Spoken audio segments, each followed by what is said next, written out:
I'm going to order this hearing. This is a public hearing of the Committee of the Whole of the Council of the District of Columbia. I'm Phil Mendelson, Chair of the Council and Chair of the Committee of the Whole. Today is Friday, December 15th, 2023. The time is 1:19 in the afternoon. And this hearing is being held in room 412 of the Johnny Wilson Building. The subject of this hearing is consideration of 9 bills that are pending in the Committee of the Whole, all of which have to do with the naming of parkland or right-of-ways, like streets. Most of the witnesses will be participating virtually via the Zoom video conference broadcast platform. All witnesses had to register to testify, the deadline being earlier this week. The subject of this hearing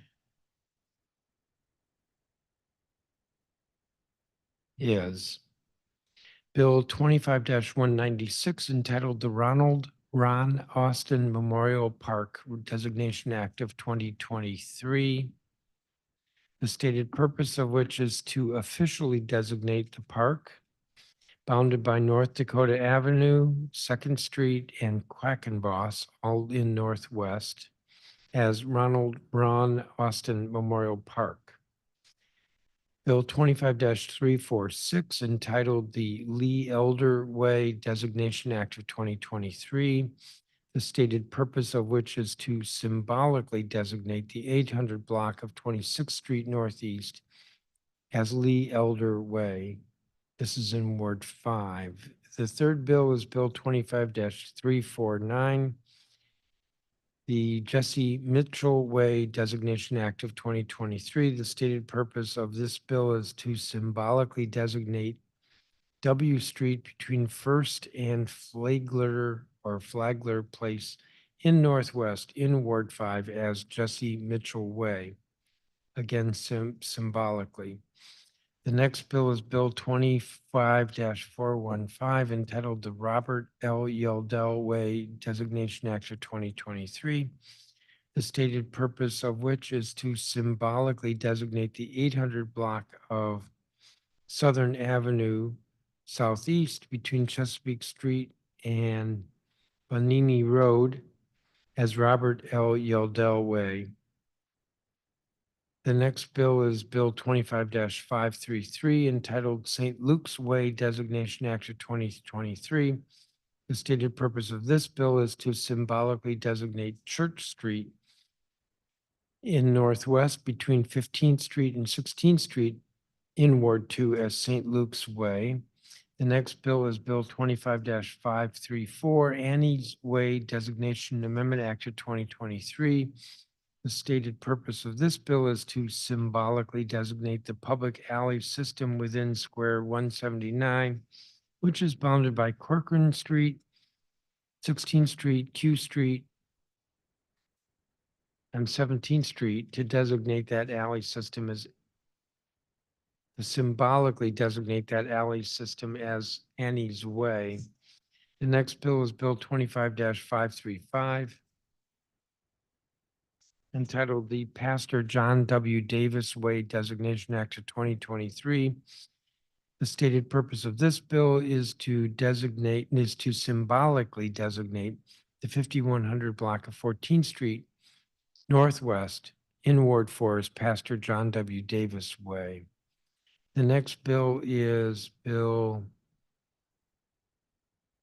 25-542 entitled Sladen's Court Designation Act of 2023.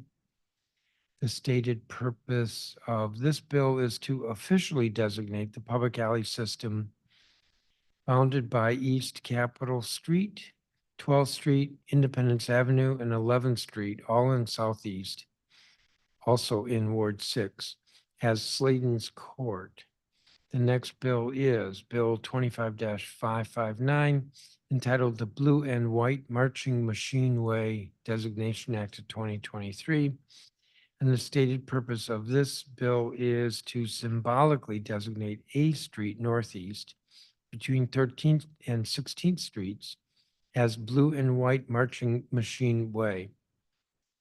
Now, some of these bills are official designations. Most of them are symbolic. An official designation of an alley or public space enables the placement of addresses and possible development. Symbolic is just that, and it is subordinate to any official name. As some folks who follow the committee of the whole may have noticed, we group these namings together. So we have a hearing on, in this case, about 9. I think in June it was maybe 13. We have a hearing on all of them. The record's open for a couple weeks. And then over the following several months, we will be moving some or most of these bills. The record in this matter will close in 2 weeks, that is at 5 p.m. on Friday, December 29th. That's not to say we won't consider anything that comes in after that, but we have to file a record, and we use 2 weeks generally. And in this case, definitely as the deadline for the record. We have 10 witnesses who asked to testify regarding Bill 25-196. We'll begin with that, although I'm going to recognize some colleagues first. And we will be considering or hearing testimony regarding each of these bills in the order in which I just mentioned them. At the end of the hearing, we will hear from a representative of the District Department of Transportation, otherwise known as DDOT, who is testifying on behalf of the executive. So let me call the first 10 witnesses, and while they're getting set up, whatever that means, since this is Zoom, I'll recognize colleagues. Tiffany Johnson, who's an ANC commissioner with ANC 4B06, Robert Vincent Branham, Barry Coleman, Douglas Payton, Sheila Tyson, Roy Fagan, Will Singer, Allison Brooks, Andre Carley, and Dorothy Austin. So while they're being let in, let me recognize colleagues. Give me just a second. All right, I'm not sure who came first. So since we're dealing first with the Ward 4 Park, I'll recognize Councilmember Louis George. You're on mute. Thank you, Chairman. I am here to testify on 2 bills before you. Bill 25-196, the Ron Austin Memorial Park Designation Act of 2023, and Bill 25-535, Pastor John W. Davis Way Designation Act of 2023. Thank you to you and your staff for holding this hearing today. I am proud as a Ward 4 council member to speak about 2 Ward 4 residents with a lasting legacy in our community who are deserving of these designations. The first being Ronald Austin. When we talk about being in community and being of service, we are talking about Mr. Austin, a son of DC, a graduate of Coolidge High School. Mr. Austin started service early when he was elected to the Neighborhood Planning Council as a teenager. He served as an ANC commissioner in both ANC 4B06 and 4B07, and also served as chair of ANC 4B. In addition to serving his community as an ANC commissioner, and we know the hard work that goes into being an ANC, he served the district for 24 years as a staff member for council members and 2 different mayors. The people we admire most in our city are often the people who stayed here and poured their time and resources back into their community where they grew up. And that is why I introduced the Ronald Austin Memorial Park Designation Act of 2023 to dedicate our park at 2nd and Quackenbos in single-member District 4B06 after someone who deeply loved the district and its people. I look forward to reading testimony from Ron's former colleagues and friends about his contributions to the district, and I'm forever grateful to ANC 4B for their work over the years in ushering this to this place, and a special thank you to ANC Commissioner Tiffany Johnson, as well as Commissioner Allison Brooks, who have served the commission for years and have led this effort for years. We would not be here today without their hard work. I am also thrilled to introduce the Pastor John W. Davis Way Designation Act of 2023. The bill will symbolically designate 14th Street Northwest between Hamilton Street Northwest and Gallatin Street Northwest in Ward 4 in honor of the late Dr. John W. Davis, the longtime pastor of Mount Zion Baptist Church. Born in Kentucky in 1922, Pastor John W. Davis was the eldest of 7 sons born to his late parents, Alan and Anna. Pastor David and his wife, Ruth, raised a loving family in the district and passed along their passion for serving the community to their children. After graduating high school, he joined the United States Army, where he fought for his country in World War II and Vietnam. He diligently served his country for 21 years, retiring in 1962 as First Sergeant.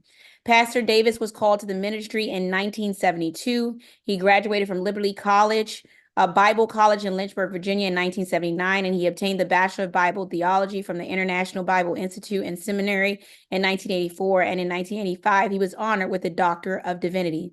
Pastor Davis was licensed to preach by the organizer of Mount Zion Baptist Church, Reverend Richard Carroll, and was ordained on May 1st, 1976 by Reverend Andrew Fowler.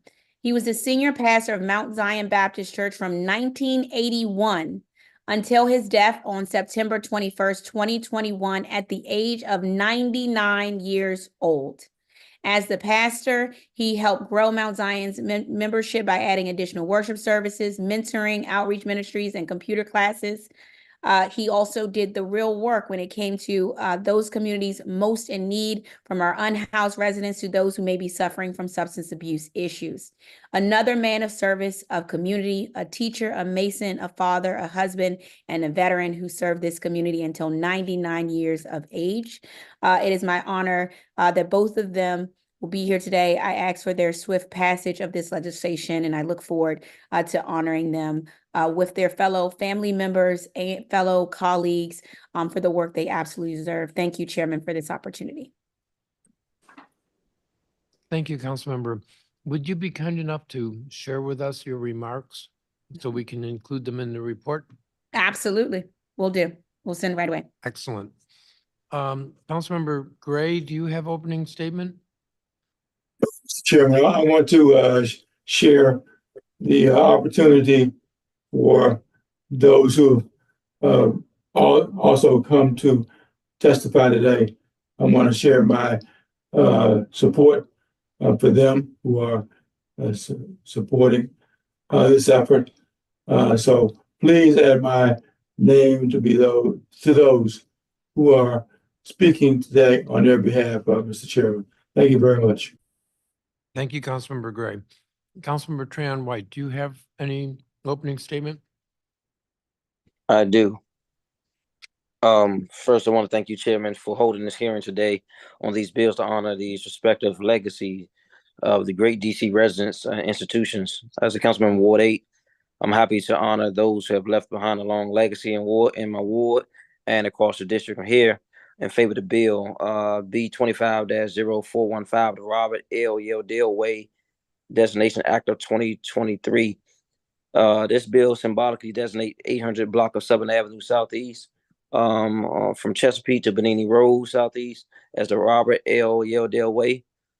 Mr. Yeldale was one of the most beloved residents in Ward 8 for over 30 years, and one of the most civically engaged leaders in our ward's history. Serves the first and only commissioner of ANC 8E08 from 1984 to 1992, and ANC of 8006 from 1992 to 1998, and then from 2000 to 2002.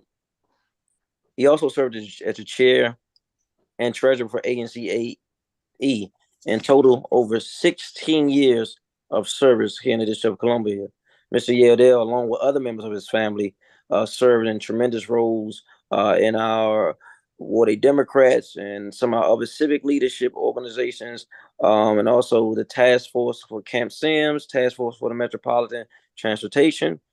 He was one of the first residents of Park Southern, which is located on Southern Avenue and one of the largest complexes in Washington Highland, and the founder of Park Southern Neighborhood Council. He passed on January 6, 2007. And after he passed, residents of Park Southern honored him by changing the name of the building to Robert L. Yeldale Tower and placing a large blue sign at the entrance of the building. And so, as you know, Chairman, this building is underway of new construction. So we hope that people feel and live better as a result of his leadership and his work and collaboration with the district. I also want to honor those others who are done some remarkable things in the district and getting street named after them. And I think their contribution should not be lessened in this conversation, especially for people that I met like Ron Austin. He was a tremendous gentleman and leader in Washington, D.C., and I had the opportunity to glean from him during a short period of my life. So I want to appreciate everyone for joining on and supporting. And I hope to vote for in favor of these individuals as we move past this markup. Thank you. Thank you, Councilmember. And if your remarks were written, could you share those with the committee? This will help us with the committee report. Will do, Chairman. Thank you very much. Councilmember Pinto, do you have an opening statement? I do. Thank you so much, Mr. Chairman, for holding this hearing today on many important pieces of legislation, including two that I introduced, the St. Luke's Way Designation Act and the Annie's Way Designation Amendment Act. I introduced the St. Luke's Way Designation Act of 2023 to honor the contributions of St. Luke's Episcopal Church to the district over the past 150 years. Founded in 1873, St. Luke's was the district's first Episcopal church for Black residents. Throughout its history, the church and its members have tirelessly advocated for civil rights, liberation, educational and economic equity, and social justice reform. And in 2020, they renewed their commitment to this important legacy. In 1875, the church moved into its location at 15th and Sampson Street Northwest, which is now known as Church Street, and has remained there ever since. This act symbolically renames Church Street between 15th and 16th Street Northwest as St. Luke's Way, honoring St. Luke's remarkable 150-year legacy and ongoing commitment to our community. Today, we are also considering the Annie's Way Designation Amendment Act of 2023. I introduced this legislation to honor Annie's Paramount Steakhouse for its many contributions to the district over the last 75 years. Since its opening in 1948, Annie's has created a distinctive gathering spot in the district, providing delicious food, a sense of belonging, and a communal spirit. Its namesake, Annie Kaler, was dedicated to her customers and gave tireless support to the LGBTQIA+ community at a time when such acceptance was all too rare. Annie's Paramount Steakhouse was an early sponsor of the Gay Men's Chorus of Washington, D.C., has a continuous presence at the annual Capitol Pride Parade, and is a recipient of the Rainbow History Project's Community Pioneer Award. Annie's original location at the corner of 17th and Church Street Northwest was symbolically designated as Annie's Way in 2013, but the restaurant has since moved to the corner of 17th and Corcoran Street Northwest. And so this amendment moves that same designation, Annie's Way, to the public alley where Annie's now sits in its proper location. This designation honors the spirit of community and acceptance that Annie's has fostered in the district since its opening. I'm proud to make both of these designations to ensure our public spaces reflect the values of equity, justice, acceptance, and community, which are extremely important to me too, to Ward 2, and the district as a whole. Thank you again, Mr. Chairman, to you and to your entire team for holding this hearing today. I look forward to working with you to advance these bills in the new year. Thank you, Councilmember Pinto. So I called witnesses. Let's begin with those. This is Bill 25-196. Tiffany Johnson. You're on mute. Good morning, everyone. Good morning. Good afternoon. Thank you, Chairman Mendelson and council members. My name is Tiffany Nicole Johnson, and I am the ANC Commissioner for 4B06 in Manor Park. I have been authorized to speak on behalf of ANC 4B in support of the Ronald Ron Austin Memorial Park designation. I would first like to take a moment to thank my council member, Ward 4's own Janice Lewis George, for her steadfast efforts in championing this legislation, first in 2021 and again in March of this year. During its January 2020 2021 meeting, ANC 4B voted to support renaming this park in the 6100 block of North Dakota Avenue as the Ronald Austin Memorial Park. If passed, this bill will officially rename this park, bounded by North Dakota Avenue, 2nd Street, and Quackenboss Street, in honor of Mr. Austin. He dedicated his life to public service, beginning as a 14-year-old teenager, the same age as my daughter, when he was elected as the youth chairman of the Neighborhood Planning Council, now known to be called Advisory Neighborhood Commissions. Quite fortuitously, he would later become the ANC commissioner for my single-member district, as well as ANC 4B07, and eventually chair of ANC 4B. Having dedicated his life to serving the residents of the District of Columbia for 3 separate council members as constituent service representative, he also worked for the Department of Parks and Rec for 24 years and was the director of the mayor's office of the Clean City. When my grandmother and I first met Mr. Austin, he was director of constituent services for then Ward 4 council member Adrian Fenty. At the time, my grandmother had just had her second, actually, massive stroke, and she became permanently disabled. I reached out to Mr. Austin for assistance in obtaining services for her to be able to age in place, as well as in donating her household items, clothing, and furniture to other Ward 4 residents. He came to our home and he met with me, he met with my grandmother, and it was a very simple and streamlined process. He was so sincere and supportive of my efforts as a caregiver. And most importantly, we sat down for hours on the front porch, reminiscing about his time at Rabeau Junior High School, at Coolidge High School, and all of the work and his love for the residents of Manor Park.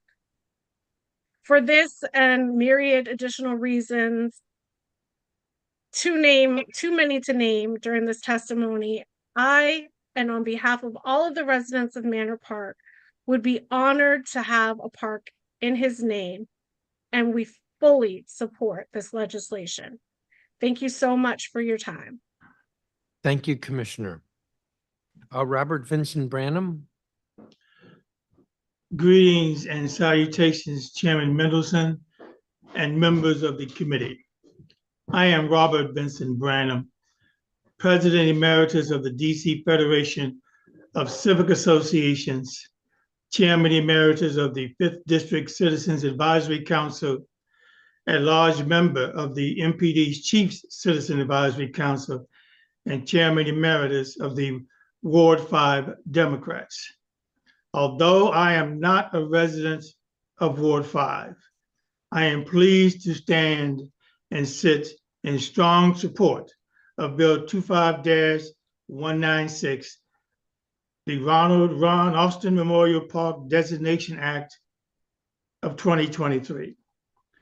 I earnestly commend Ward 4 Councilwoman Janice Lewis-George for introducing this legislation.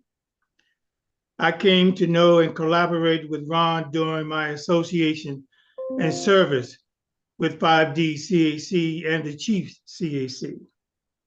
It was there I witnessed an individual drawn to public community service.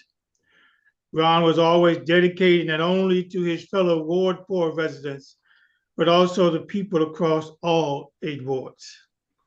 Ron had a unique ability to transcend differences to seek common solutions to difficult issues, particularly public safety. Ron was always cordial and polite in all his communications with me. I truly consider Ron to be more than a colleague and a warrior in the community, but also a friend. I am a better person and servant because of his friendship and counsel. It is my hope the committee will swiftly pass this legislation for the council's full adoption. I thank you, I thank you, and I thank you. Thank you, Mr. Branham. I don't have a copy of your statement. If you would submit that, please. I will, sir. Thank you. Thank you. Barry Coleman.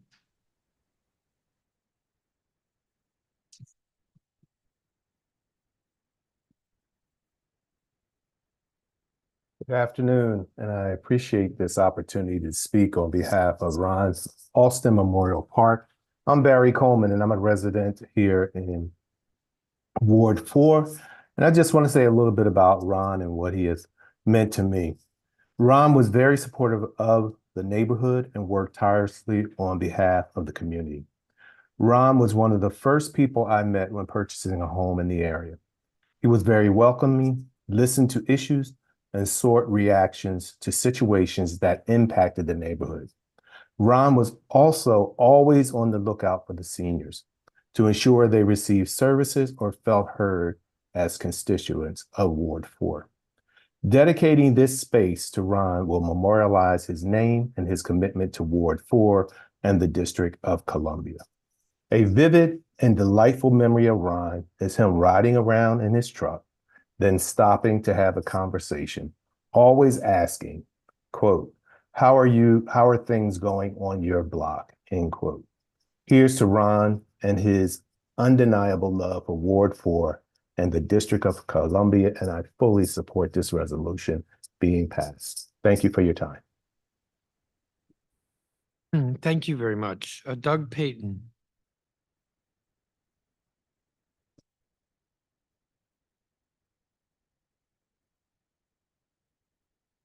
Douglas Payton. Yes, I'm here. Excellent. Haven't seen you in a while. How are you doing, Council Chair? I wanted to speak out, of course, for my colleague in Ron Austin, how delighted I am that he's having this honor bestowed upon him. And not only was he my colleague, but he was my friend. And I loved our Saturday afternoons together, riding around all over Ward 4. And I can only add that not only did I enjoy Ron's friendship, but Ron was probably one of the funniest men I've ever met in my life. I just enjoyed him. I miss him every day. And I thank you all again for this honor for my friend. Does that conclude your testimony? Yes, sir. I have also submitted written testimony. Correct, and I have that, so thank you. Thank you. And that'll be in the record. Right. Thank you. Sheila Tyson. Good afternoon, Councilmember Chair. I am very appreciative of Councilwoman Janice Lewis presenting to the council a request for our neighborhood friend, Roy Fagan, to recognize a park honoring our friend Ron Austin. Coming home after 15 years, Ron and I were sidekick moving about in Ward 4, answering citizens' concerns and addressing their complaints. I personally have witnessed Ron's involvement and how he handled constituents and customer issues. I rode with him daily to the office on Georgia and Eastern Avenue as he was chair of Advisory Neighborhood Council and his personal business with Consumer Regulatory. Ron was a community activist, which required listening, following up on issues to resolve concerns, and attending several meetings. Ron also brought political insight to the neighborhood by introducing past council of Ward 4 and Mayor Adrian Fenty to the residents as well as a candidate. Ron was definitely instrumental in his election for mayor, winning the confidence of the voters in Ward 4 because of his efforts. He was always available by phone to anyone who needed this service. In his declining years, when his health began to deteriorate, Ron continued to move about, delivering to his constituents and customers the same excellent service they were used to receiving. His outstanding commitment to service over and beyond his needs qualify him to have this memorial park located near where he once lived and was raised as a child in his honor. I support this designation of this memorial park in name after Ron Austin. Thank you for continuing Ron's legacy of service to live on. Thank you. Thank you, Ms. Tyson. Roy Fagan. I believe he's not here. Will Singer. Thank you, Mr. Chairman. My name is Will Singer, and I'm testifying in support of Bill 25-196 to name a Triangle Park in Ward 4 in memory of the late Ron Austin. I'm testifying today in my personal capacity. I am nonetheless a person who is a district employee. Early in my career, I was blessed to work alongside Ron in the office of Ward 4 Councilmember Adrian Fenty. It's true to say that Ron worked on constituent services, but it's also inadequate. Wherever in the ward he went, Ron was a tall and wide bridge connecting people to the government. Ron met a lot of people, and in my recollection, he seemed to forget a lot of names. He was often out in the ward convening 2 or 3 agencies to resolve a problem raised by whatchamacallit, or spending his Saturday at so-and-so's block party. Ron traveled the extra mile regardless of what a person's name was. If any district resident needed the district government, Ron would come to help. Some of the most challenging requests to our office came from people who had fallen behind on their rent, usually because of a temporary job loss or a medical problem. I remember Ron explaining to me how he'd flip through a booklet he used to carry with him. It contained phone numbers of seemingly every church and service organization in town. If our constituents' eviction could be prevented, we'd have to cobble together donations that we could match with our constituent service fund. But as Ron knew well, that money was hard to come by, and it often ran out. So Ron understood what a good thing it was when the council in the mid-2000s began budgeting money for an emergency rent assistance program that has since helped district residents avoid evictions thousands upon thousands of times. Even today, Ron Austin inspires me to give my very best effort as a district employee because you never know, it could make a difference in somebody's life. I very sincerely thank Councilmember Louis George for introducing this bill, and I acknowledge that her predecessor, Brandon Todd, introduced similar legislation.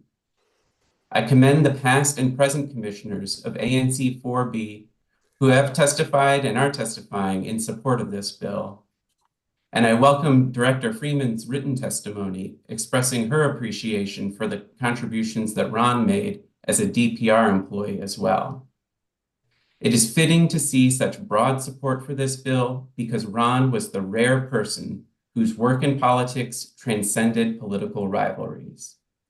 Thank you for the opportunity to testify. Thank you, Mr. Singer. Allison Brooks. Good afternoon. Thank you for holding this hearing to provide a well-deserved legacy to the work that Ron Austin contributed to this city. Ron Austin worked to make the District of Columbia work for everybody. His service to the city began while he was still in high school. He went on to work for multiple council members and mayors, as everyone has mentioned. Ron was well known throughout the city, and he was always known to get the job done. In addition to his career in the district government, he served as the president of South Manor Neighborhood Association, as an advisory neighborhood commissioner and advisory neighborhood commission chair. Ron has made a lasting impression in South Manor, Ward 4, and DC for generations to come. After retiring from government, Ron created an organization, aptly named Helping Hands Community Services, that was available to assist DC residents. Helping residents was a common theme in Ron's life. And under Ron's more than decades of leadership, the South Manor Neighborhood Association reached numerous neighbors and addressed the issues that were most important to all. Ron didn't think that anyone's concerns were too small to address or resolve. He always made himself available to help everyone that called. In his capacity as South Manor Neighborhood President, Commissioner, and Chair, he had the opportunity to touch many people. His leadership, mentorship, and advocacy has lived on in others since his passing. I am an example of his legacy. Were it not for Ron, I would not be the current president of South Manor Neighborhood Association, an ANC commissioner, or perhaps even the chair. It's only fitting that we named the park across the street from his home in his honor. One of the last events he held was in that park. It was a movie showing for kids in the community to give them something to do in the summer. Ron's spirit of community involvement lives on in everyone testifying on his behalf today, as well as the many residents that benefited from his hard work and dedication. Not many people knew that Ron was in the hospital, and as a result, he was receiving calls and continued to work to help others truly until his death. Sadly, Ron Austin passed away in 2018, and immediately we knew that his presence in the community would be missed. He was indeed one of our most vocal community members. His desire to improve the community led to many of us working alongside him. And honoring his life and his legacy by renaming this park is a fitting and well-deserved tribute to a man who lived in service of others. Thank you for this.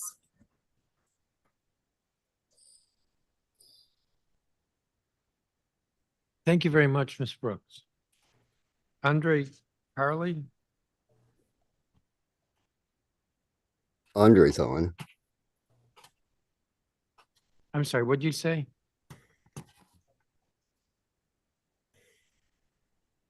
Then I'm going to move on. Dorothy Austin. My name is Brenda Jackson, and I'm speaking on behalf of Dorothy Austin and the Austin family. Good afternoon, Chairman, council members, family, and those in attendance. Ronald Austin Memorial Park designation of 2023. It is great pleasure to have this opportunity to speak before this body about our brother, Ronald Austin, affectionately known as Ron Austin. Ron was born, raised, and grew up at 6120 North Dakota Avenue Northwest, which is right across the street from the park to be named in his honor. As a young boy, he would oversee all the games that were played by the neighborhood kids. He attended and graduated from Whittier Elementary, Rabot Junior High, and Coolidge Senior High, all of which are walking distance from the park. Ron worked for the District of Columbia Department of Recreation at Fort Stevens and Michigan Park. He played football at Coolidge and became a leader on the team. He loved sports so much that he became a coach for football, basketball, and baseball. He coached in various tournaments in the city, most notably the Ghetto Tournament, which was held at Dunbar High School. One would have to be of a certain age to remember. He would also volunteer with various organizations and groups. He would even go to accident scenes that occurred in the community and provide services during vehicle traffic. Ron began his public service career collaborating with John Ray, council member at large.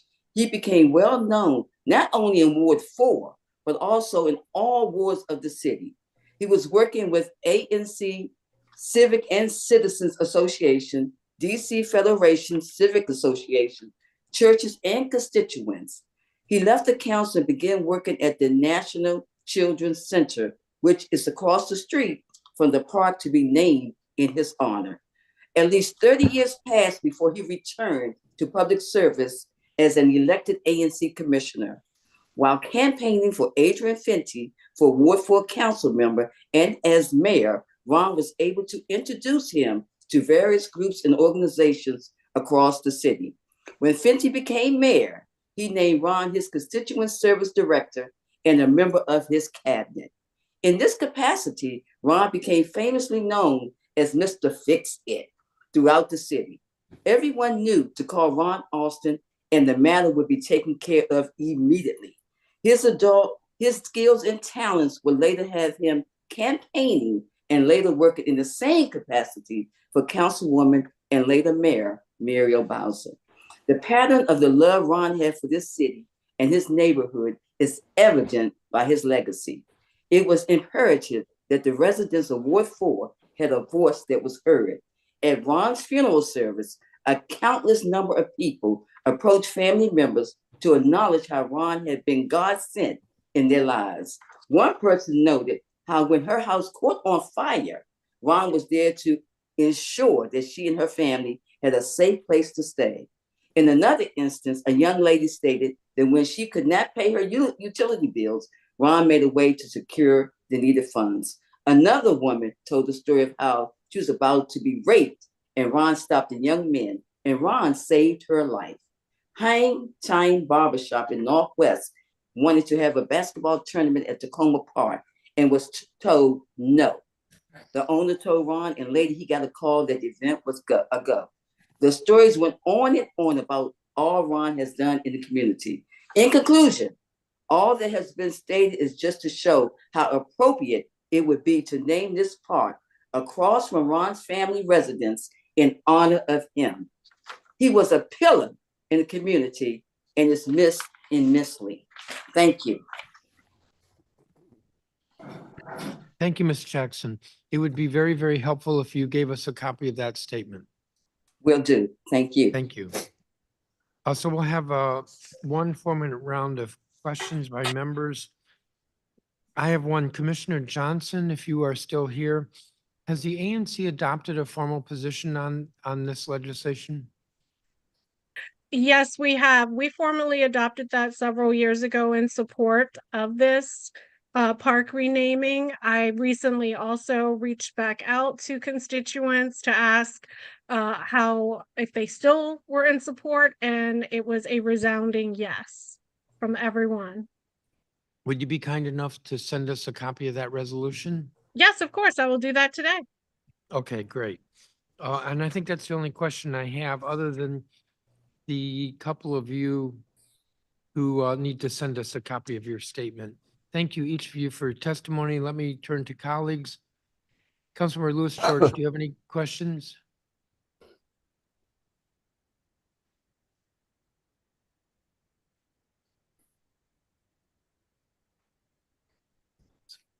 Councilmember Gray, do you have any questions? I'm guessing not. Councilmember Crayon White, do you have any questions? I'm guessing not. Councilmember Parker, do you have any questions? No questions, Chairman, but really appreciated hearing all of the testimony in support of this tribute to Ron Austin. And Councilmember Allen, I believe you've joined us. Do you have any questions? Thanks, Mr. Chairman. I didn't have any questions. I just tuned into this panel, but certainly remember working with and enjoying my time with Ron Austin. So I appreciate everybody coming out today. Thank you. So again, thank you to each of the witnesses. It is our practice, we take the statements, we include them with the committee report that goes with the legislation. So, and there's also some information about Ron that we can glean from the statements. So all of that is helpful. Thank you for your time and thank you for your testimony. You all are excused. We're going to go to the next bill, which is the Lee Elder Way Designation Act. George Hall, Michelle Morgan, and Craig Dean.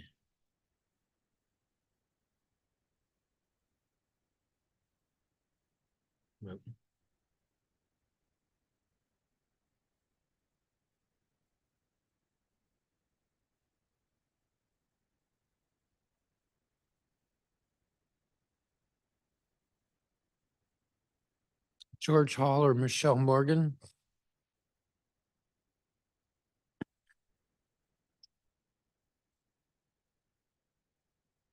I understand George Hall is logged in, but he needs to accept in order to be let in.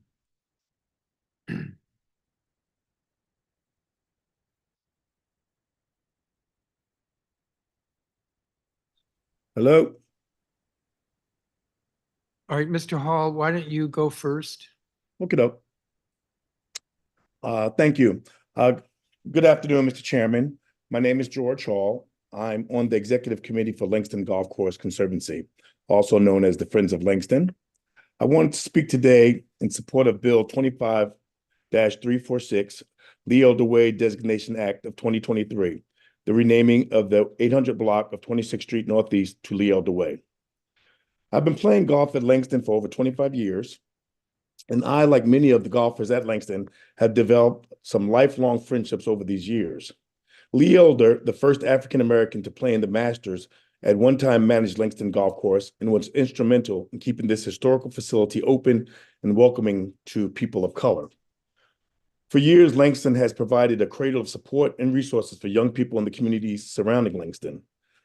Lee Elder was very important in creating this nurturing and learning golf haven at Langston, where young people from many of DC's underserved communities could come and be exposed to many of the life lessons taught through learning the game of golf. As the Friends of Langston Executive Committee liaison for youth golf education programs at Langston, I am proud to continue some of this wonderful work at Langston, working with programs such as the Langston's Junior Boys and Girls Golf Club under the longtime leadership of Mr. Ray Savoy, an iconic figure himself in sports and civil services circles in the District of Columbia. I am very excited and honored to appear today on behalf of the Langston Golf Course Conservancy to help ensure that Mr. Lee Elder's work and legacy at Langston Golf, the communities that surround Langston, and his impact on the world of golf are not forgotten. A vote to rename the current block where Langston Golf Course is located to Lee Elder Way will indeed help ensure this. Thank you for your time today. Thank you, Mr. Hall. We don't have a copy of your statement. Would you be kind enough to send it? I sure will. Sure will. That would be very, very helpful. And your position or title again is? Okay, I am I'm sorry about that. My position is I am the executive on executive committee at the Langston Golf Course Conservancy.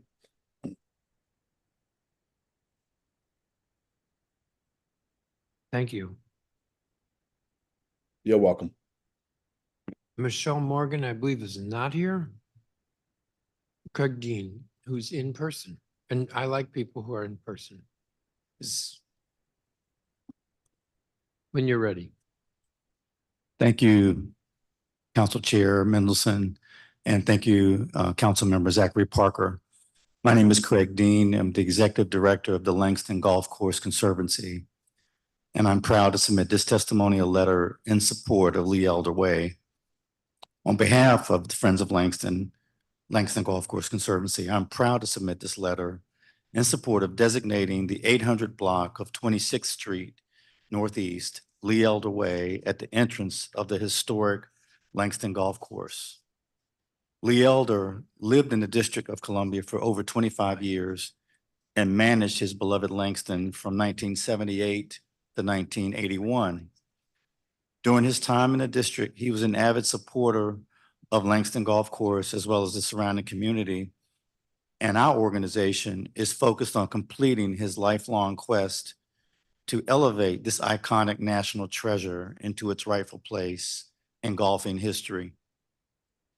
Lee Elder not only was the first African-American to compete in the Masters tournament, but he also paved the way for numerous players to follow in his footsteps, including current icons in the golf world, Tiger Woods.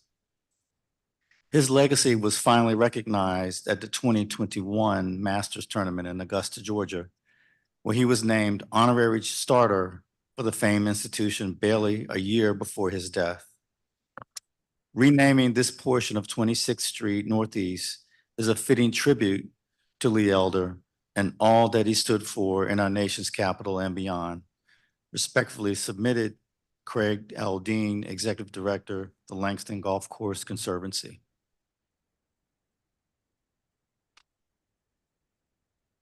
Thank you, Mr. Dean. I don't have a copy of your statement. You did. Submitted it this morning. Yes. Okay, he's. But I can submit another one. Yeah, resubmit it if you would. Please. Don't get up. Sometimes there are questions. I have a question. So this would designate the block of 26 between H and I. Is that the right block or should it be between G and H? It's the 800 block right off of Benning Road, going I think north. that's the 700 block. Yeah, it might be. I'm not sure of the actual number, but it is the immediate block off of Benning Road, heading up towards Spingarn, which would be heading north on 26th Street. That would be between Benning and G? Yes. All right, we'll sort that out, but that's, your understanding is it should be the road, it's this segment of 26 that's right off of Benning. Right off of Benning Road, going up toward the Infrastructure Academy and Spingarn and the other Yeah. educational All right, institutions up there. still don't get up. Councilmember, well, I have to go through the list. Councilmember Allen, do you have any questions? Actually, you were not here before, Parker, but I'm guessing you don't. Councilmember, That's correct, Mr. Chairman. Thank you. Councilmember Parker. Thank you, Mr. Chairman. I would just say briefly before getting to my questions, Mr. Dean, I'm going to have one question for you. The two bills that I introduced seek to symbolically designate streets in honor of Black figures with ties to Ward 5. And as we heard, Lee Elder is one of them. For those that may be listening in addition to being the first African-American golfer to compete in the Masters tournament in 1975, the District of Columbia declared April 10, 2021 as Lee Elder Day. And the Langston Golf Course held its second annual Lee Elder Memorial Golf Charity Classic on June 19, 2023. The tournament honors Mr. Elder's memory, raises money for the scholarship for the Langston Junior Boys and Girls Golf Club, and funds improvements to the golf course. I am proud to honor him by designating the 800 block of 26th Street Northeast in front of the Langston Golf Course as Lee Elder Way. And if there is any discrepancy of whether it should be the 700 block or the 800 block, hopefully we could just name both blocks, Lee Elder Way. No, life doesn't work that way. We name the appropriate block. Mr. Elder, can you just speak to what this? Mr. Dean. I'm sorry, Mr. Dean. Can you just speak to what this tribute might mean for the golf course to have the street outside of the course named as Lee Elder Way? Certainly, council member, from two aspects. The obvious one being he fought tirelessly during his career on behalf of Langston. And as you may or may not know, Langston was actually designated in 1939 by President Franklin Roosevelt as the first course where African Americans could play in the district. It was built upon some of the sordid history there. It was a Navy munitions dump and a trash heap, but nevertheless, it has become an icon, and he was dedicated to making sure it thrived and survived. Currently, Langston has fallen upon disrepair. The National Links Trust, which now has management of it, certainly has it. One of their priorities is to bring that golf course back up to not just playability, but some of the things we're proud to support. For example, they're doing landscaping and removing invasive species, which actually now garners water views of the Anacostia and Kingman Lake. And so our efforts to bring that golf course, which is many golfers regarded as one of the best playability course in the district compared to the other two. I'm biased in that I play at Langston all the time, but it certainly is in dire need of funding. The other thing this project would do would be to integrate the district government more into the goings on at Langston. As you know, the Park Service controls that land, and the National Links Trust has a 50-year ground lease to manage the course. But we feel that renaming that street on the entrance, Lee Elder Way, would incorporate the District of Columbia into one of its rightful recreational outreach areas. And then also, again, across the street, Spingarn is currently the site of several proposed activities. Thank you. Thank you. I had one other question for you. Say more about the Conservancy. Yes, Council Chairman. We are a 501c3. We're formed 3 years ago. Upon the all three golf courses going out for an RFP, the National Links Trust won the management RFP for that, for all three courses. We chose to honor Langston and to focus on Langston because, quite frankly, their first two priorities were Rock Creek and Haynes Point and because of the proximity to the wharf and the commercial viability. But from a golfing standpoint, and certainly our utmost concern was the historical legacy that Langston represents, not just here in the district, but nationwide. So our organization is a nonprofit, and we, as the council member mentioned, this coming July 15th, we'll have our third annual Lee Elder Memorial Tournament.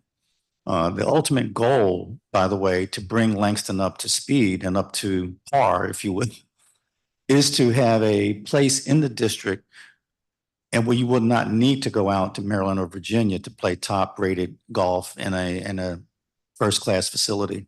So our organization is dedicated to capital, fundraising, as well as individual projects, and then community outreach. As George Hall mentioned, we do support the Langston Boys and Girls Golf Club, which again is a program that's gone on for maybe the last 20 years.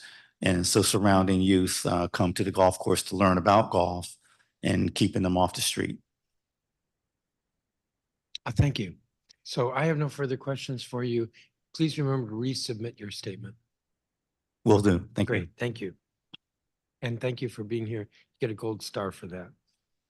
We'll turn to the next bill, which is Bill 25-349, Jesse Mitchell Way Designation Act of 2023.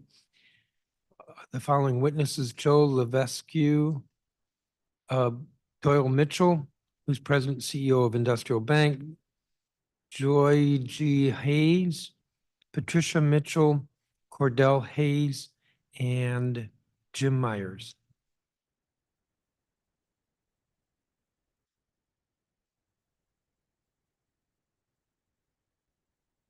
And while folks are being let in,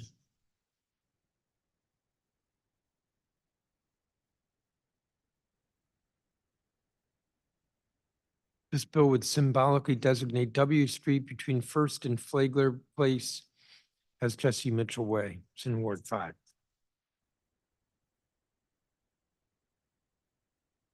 Mr. Levesque, is that the correct way to pronounce your name?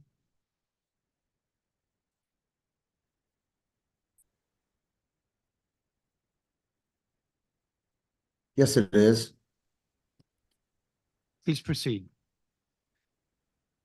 Good afternoon, Chairman Mendelson and guests.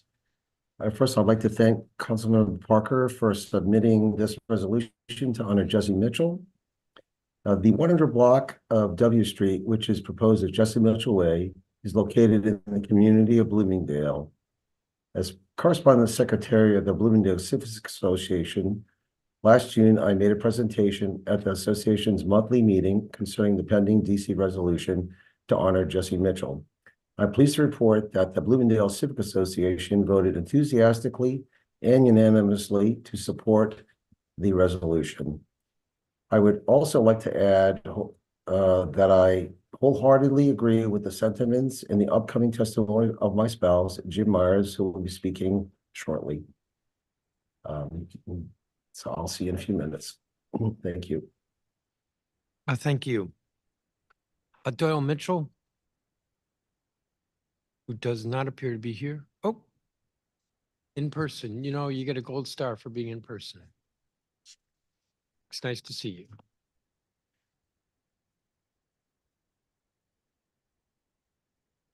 It's on? It's on now. Oh, very good. Good afternoon, Chairman Mendelson, members of the council. Thank you for allowing me the opportunity to testify in favor of Bill 25-349, Jesse Mitchell Way Designation Act of 2023. My name is P. Doyle Mitchell Jr., President and CEO of Industrial Bank and its holding company, IVW Financial Corporation. Industrial Bank is one of only 2 District of Columbia chartered banks, and IVW Financial Corporation is a DC corporation. I'm humbled to offer my testimony to support the street naming after my grandfather, Jesse H. Mitchell, the lead founder of the then Industrial Bank of Washington in 1934. Industrial Bank of Washington was founded at a very difficult time in our nation's history. The segregated country was struggling to emerge out of a deep depression. Pretty Boy Floyd and John Dillinger were robbing banks left and right. and Franklin Roosevelt closed all the banks in the country just a year earlier.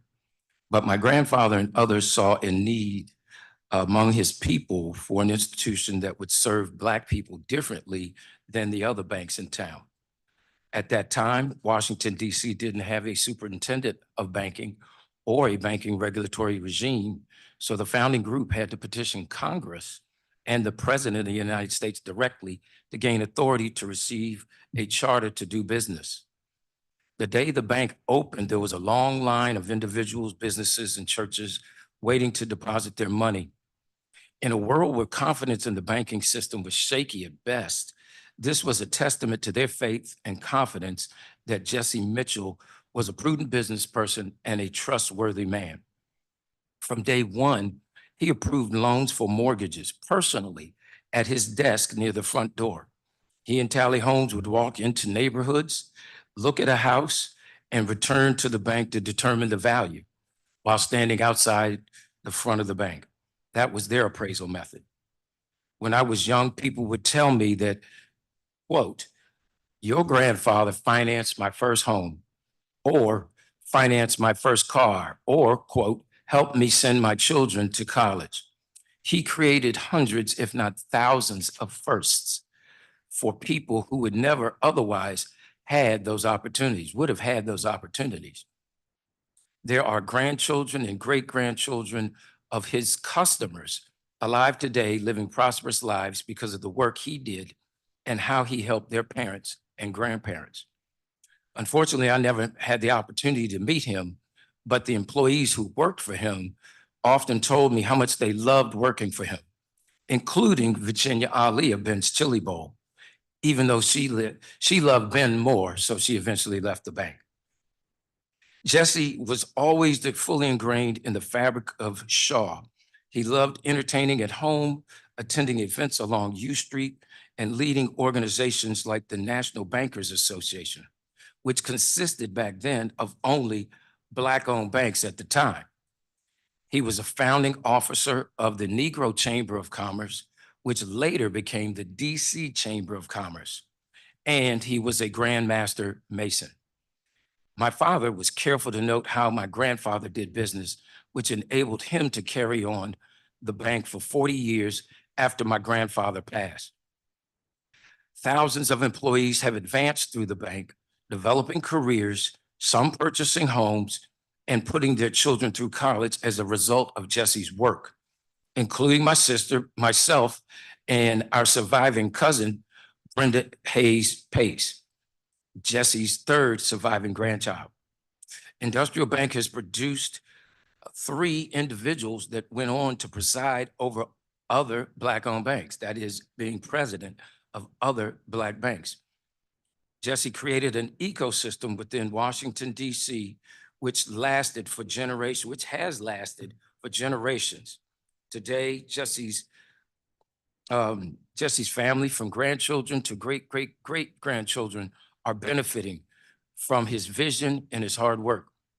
His commitment to uplift his community drove him to assist individuals, businesses, and organizations to increase wealth. Again, thank you, Mr. Chairman, for the opportunity to testify in support of this bill.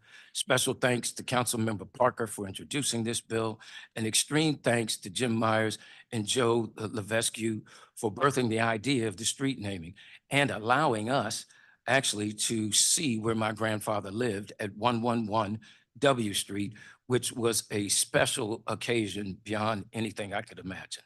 Thank you. Thank you. And don't get up because there might be a question or two. I'm not sure how to pronounce the first name. Joy G. Hayes? Joy G. Hayes. Joy G. Hayes. Thank you. Joy G. Hayes, yes. Please she is a great granddaughter. Thank you. Good afternoon, Chairman and members of the council. I am Georgie Hayes, great-granddaughter, a great-granddaughter of Jesse H. Mitchell. I never met my grandfather as he died when his grandson, my father, the late Cordell Hayes Sr., was a college student at Howard University before I was born.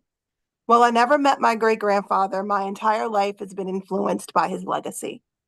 When I was a little girl, I remember my father and family friends recount stories about my great-grandfather and the sacrifices he made for the Black community to ensure that we were empowered and had access to financial tools and resources to help establish ourselves as a thriving Black business community in the 1930s in the District of Columbia. The stories never ended. Today, I can still recall my father talking about all the foot traffic that came through the family home in LeDroit Park. There wasn't a boring or uninspiring topic of discussion. It was always about business and what they were going to do next. The likes of Duke Ellington, Joe Louis, and the army of people who came over campaigning for my great-grandfather to run for mayor of the District of Columbia. And I cannot forget for the meetings that he held about the founding of Lincoln Memorial Cemetery, where he served as the first president and chairman of the board, my father would say. This was everyday conversation happening in the family home in LeDroit Park. My father, Cordell Hayes Sr., was proud to be Jesse's grandson. When my great-grandfather died, my father went on to serve the family bank as senior vice president, working alongside his uncle, B. Doyle Mitchell Sr., for nearly 40 years. Even today, I often look through photographs, paintings, and other family artifacts to remind myself of how lucky we are to have had Jesse H. Mitchell. When I pass the bank, especially the first location at 11th and U Streets Northwest, I can't help but to brag when amongst my friends. Who would have known that history was in the making in Bloomingdale, formerly historic the LeDroit Park? It would be a most generous honor to have a street named after my great-grandfather, especially as we approach the 90th anniversary of the founding of Industrial Bank. Thank you. Thank you, Ms. Hayes. Patricia Mitchell.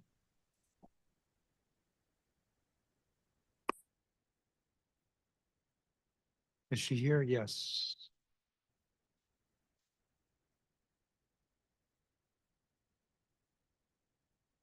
Hello, good afternoon, Chairman Mendelson and Councilmember Parker. Thank you, Chairman Mendelson, for allowing me to testify in support of Bill 25-349, Jesse Mitchell Way Designation Act of 2023. My name is Patricia Mitchell, granddaughter of Jesse Mitchell. Jesse Mitchell was the founder of Industrial Bank of Washington, which is now Industrial Bank, in 1934, which is still located at its original location at the corner of 11th and U Streets Northwest. I began working at the bank in the summers when I was 14 years old and later became a full-time employee in 1982, and I still work at the bank in a part-time capacity. In 1934, there were no Black-owned banks in Washington, D.C. Blacks could open deposit accounts at majority banks, but were not granted loans. My grandfather and other Black businessmen rallied around to raise money and buy stock in support of my grandfather's vision. Over 200 Black individuals and churches invested their savings totaling $65,000, exceeding the requirement of $50,000 to show confidence in my grandfather.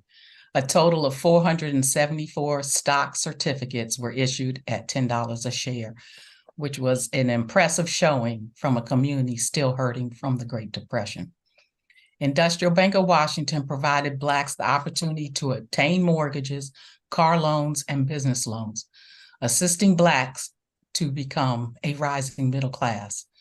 Industrial Bank has provided jobs to thousands of people over the years.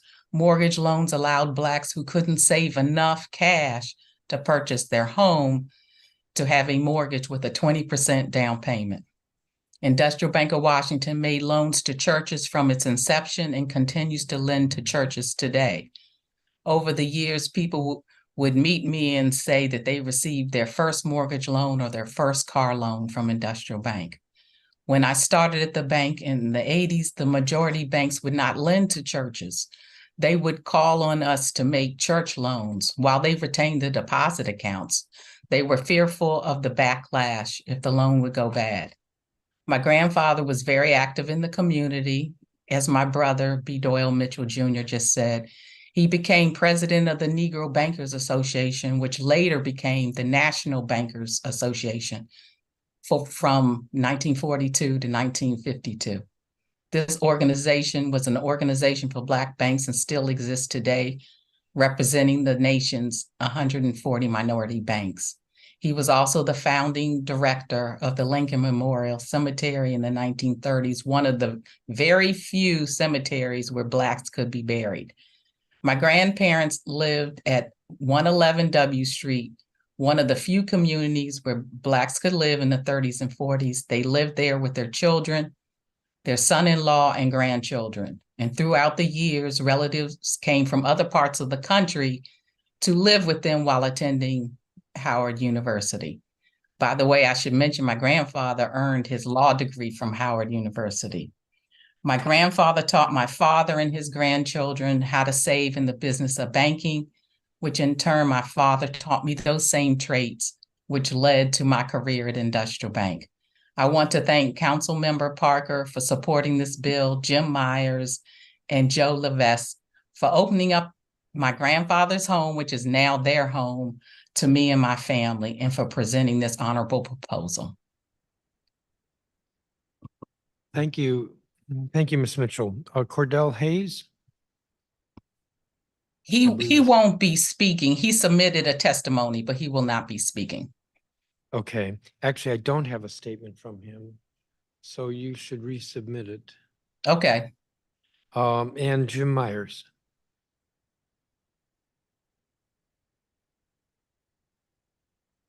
Jim Myers. Here. Start video. Yes, I'm Start here. video. Okay, start video. Okay. There we go. Good afternoon, Chairman Mendelson, Zachary Parker and all. My name is Jim Myers, and I'm a longtime resident of Washington. In 1986, my spouse, Joe Levesque, and I purchased a late Victorian home at 111 W Street Northwest in Bloomingdale.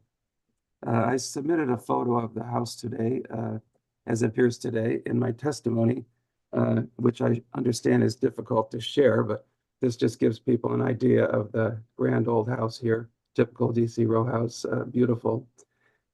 And was only some years after our purchase and restoration of 111W that we began to grow curious about the home's history.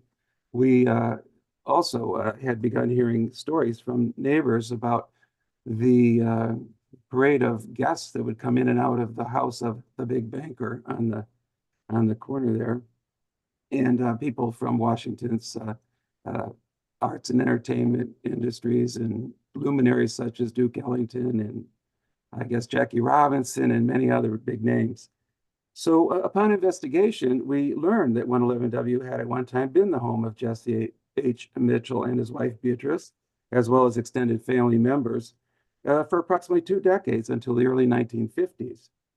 So there is a photo that I had submitted of the family in the living room at the home here, which again, I'm going to go to Plan B and just show you real quickly.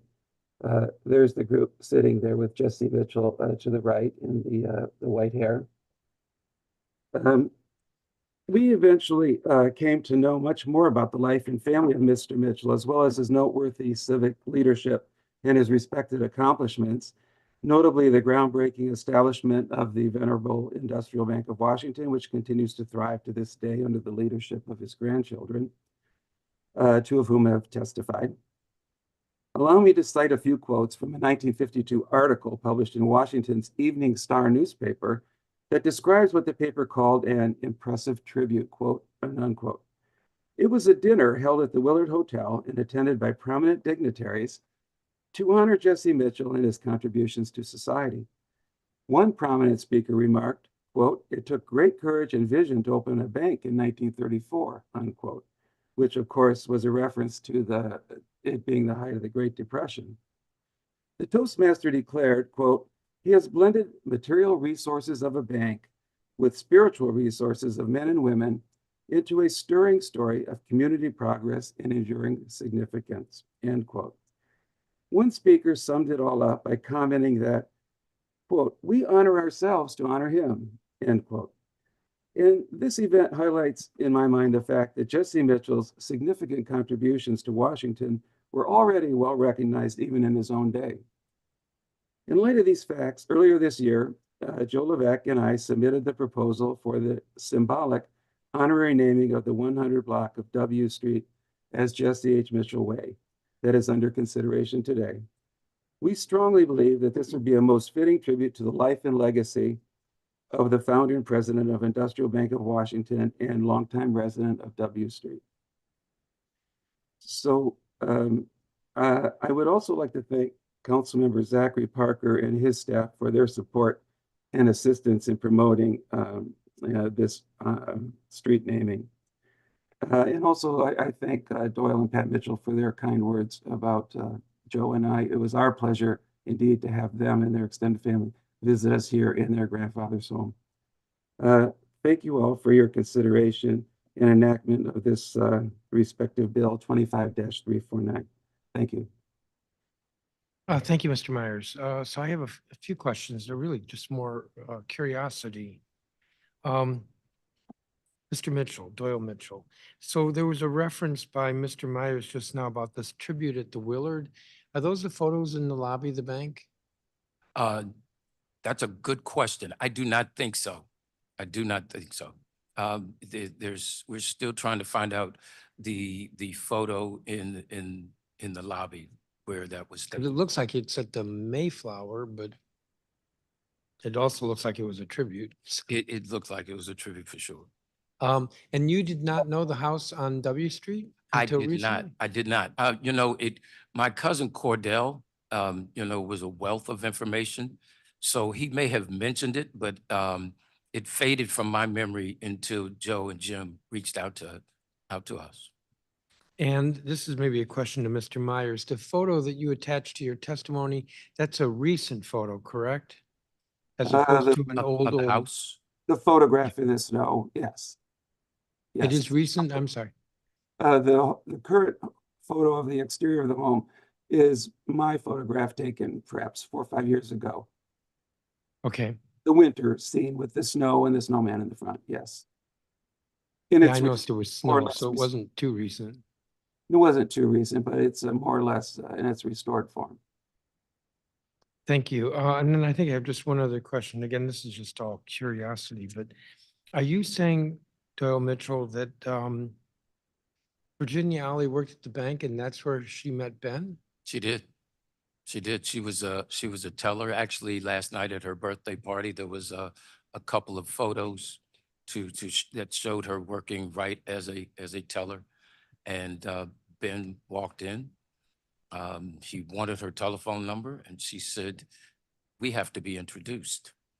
So back in those days, if you were a graceful woman as Mrs. Ali is, you had to have someone that you knew and trusted and that they knew and trusted that would introduce you. And so obviously he found someone to introduce them.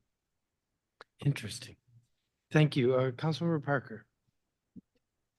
No, thank you all for your testimony, and I really appreciate it, those tidbits of history. I too was proud to introduce this street naming, but I want to give a lot of credit to Joe and Jim and many Bloomingdale neighbors who raised this as a needed addition to the community. As many know, Bloomingdale is a historic neighborhood here in Ward 5, and I am just tremendously proud to push this forward. I would say, and it's already been highlighted, but Industrial Bank was the first Black-owned bank in the district. And today, the Industrial Bank of Washington is the 6th largest of only 16 remaining Black-owned banks in the United States. And so I think this symbolic street naming, which would bear the name of Jesse Mitchell, is significant not only for the bank, but for what it means for the limited number of Black-owned banks in the country. A few questions I have. Mr. Mitchell, what does this street naming mean for the family? Wow, that's, I was thinking about how I was going to answer that. let me put it this way. This is the best way I could put it. My sister and I grew up in banking. Our parents were very humble people. And so for years, until I was in my 40s, didn't really see the bank as a legacy, if you will. It was just something we did. You know, it was just something that was in the family. It was something that we did until someone nudged me. But having a street named after him put it in a whole different light. When I was driving down here, I was almost in tears. If you go into Jim and Joe's home, that front room where the picture was taken, they have meticulously preserved, I mean, the character of that room, such that when we went in there, we all had to take a picture in the same place where you saw that older picture that I wasn't in. One of the younger men in there is my father. So it's a little overwhelming for me, and it gives me a much greater appreciation for what they have done and the legacy that they have created, and the fact that that legacy has affected generations of people. And I'll just tell one more story. At the Lincoln Theater at Mrs. Ali's celebration last night, a woman who's slightly older than myself came over and asked me, did I remember her and her father? Well, I didn't remember them by name, but I remembered her face. And then she showed me a picture of him. And so to have people today still come up to me and tell me, oh, my father or grandfather banked with you all for years. That's how we got our first home in the family. And stories like, you know, the ones that my sister mentioned has changed what the bank really means to me. And I've been in the business for 40 years. It's different. Yeah. This street naming, thank you, Joe and Jim, is much different. I love And, that. hopefully I can preserve it. I love that story. And Very we well. will have a symbolic street naming when the time comes. And so it will be an opportunity to honor the legacy of your family. And I want the record to show that there would be no Ben's Chili Bowl if there was no industrial bank. Well, maybe that may be too strong to suggest. Probably too strong. Based on your story and recollection, it seems like the industrial bank provided an opportunity for the two icons to meet. Ben was pretty savvy. Yes. But you know, I like the part that we've played in it. Yes. You know, Industrial Bank has put some other marriages together too along the way among employees. that. So I know I'm over time, but very quickly, Joe and Jim, if you could just speak briefly to the work with the Bloomingdale Civic Association that you all have done to ensure that this represents the will of the community. Yes, back in June, we created a flyer and we passed it to everybody on the block that between First and Flagler Street. So they were notified of the pending resolution. And then again, of course, we went to the BCA, Bloomingdale Civic Association, and as I said, we had received unanimous support on that part. And for many decades, we thought that the Mitchell family would love to see this home. They'd probably driven by many times. And 2019, we invited Pat and Doyle and the extended family over. It was before that. It was before 2018, that's right.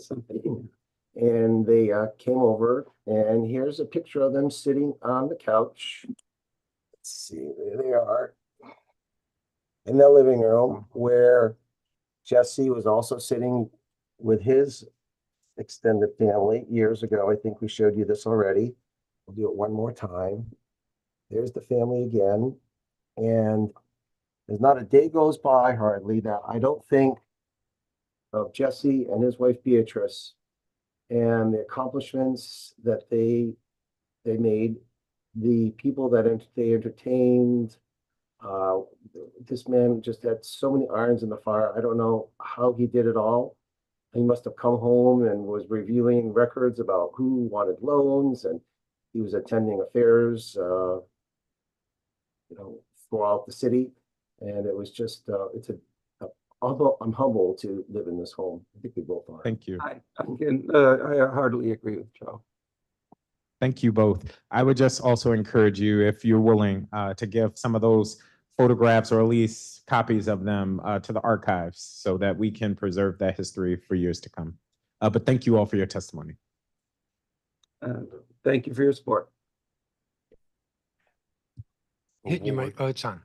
It's on. The gravity of this award is why I'm here in person. And he gets a gold star for being in person. Always good to get a gold star.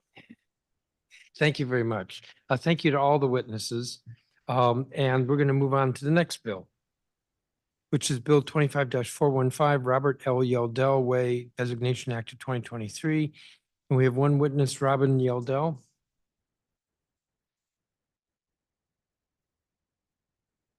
While she's coming on, this bill, as introduced by Councilmember Tran White, together with Councilmembers Allen, Gray, and Fruman, would designate the 800 block of Southern Avenue as Robert L. Yeldell Way.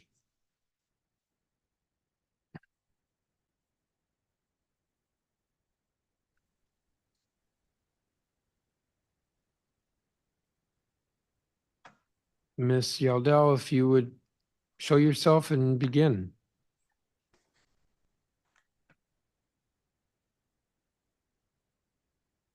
Good afternoon.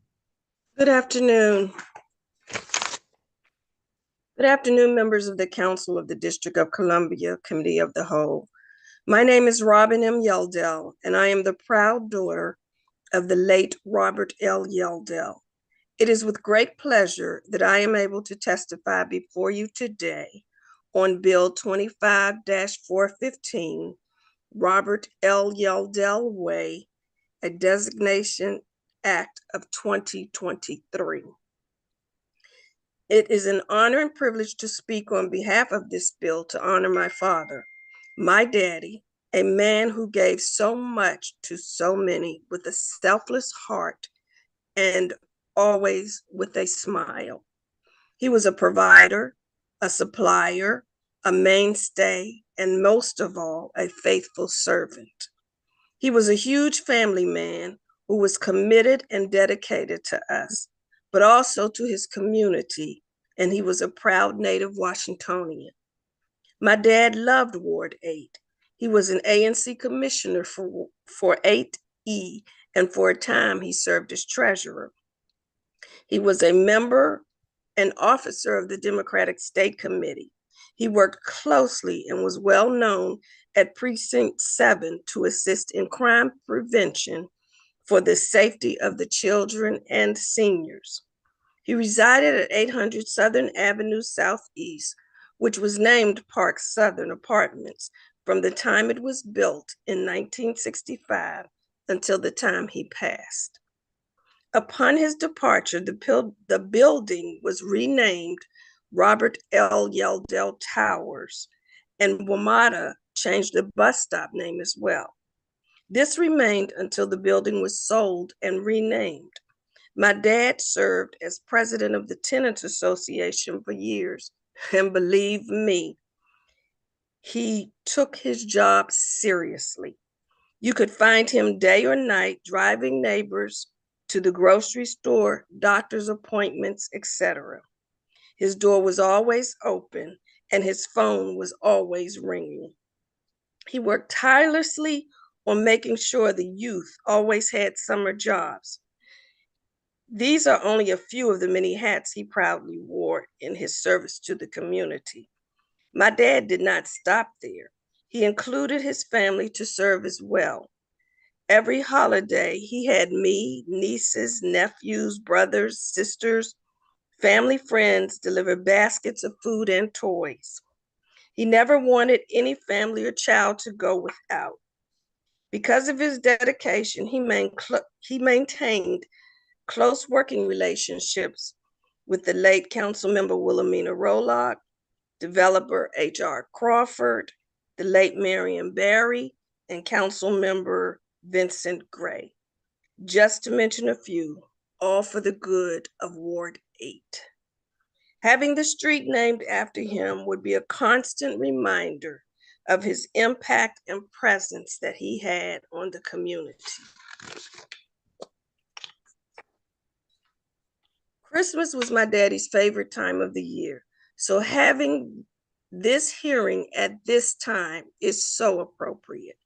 I sincerely hope this bill will pass, as he was a dedicated servant who worked hard for his community and had a deep love and caring for his community and DC.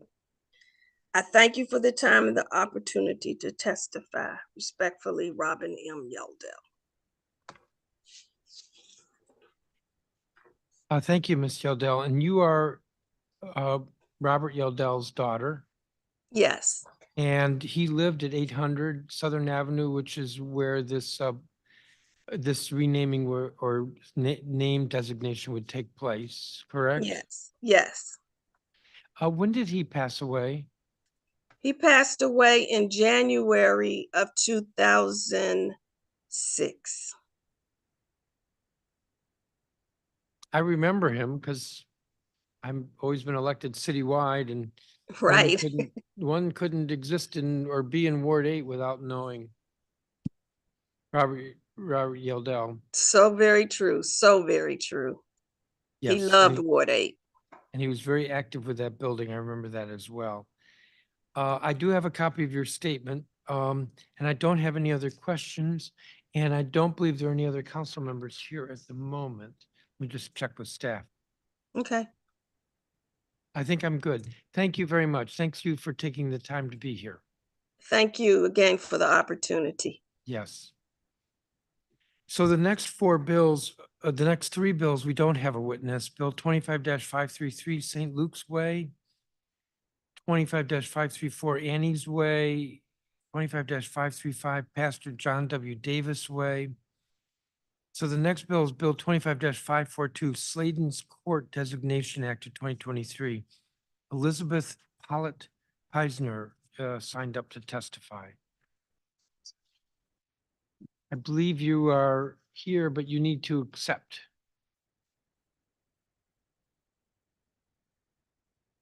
Ms. Peisner.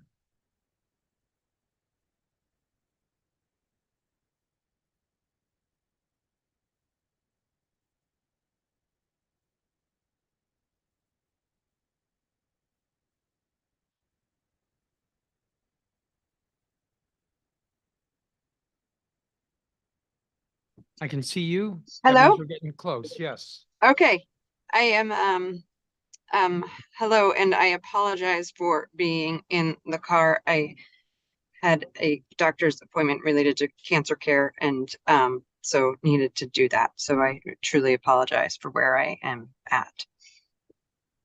That's fine. We're glad you're here. Excellent. So thank you so much. Should I just start? Yes, please. Okay, great.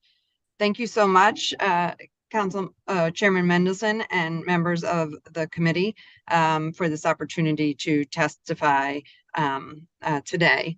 I am Elizabeth Pollitt Peisner, and I am a resident of Capitol Hill in Square 989.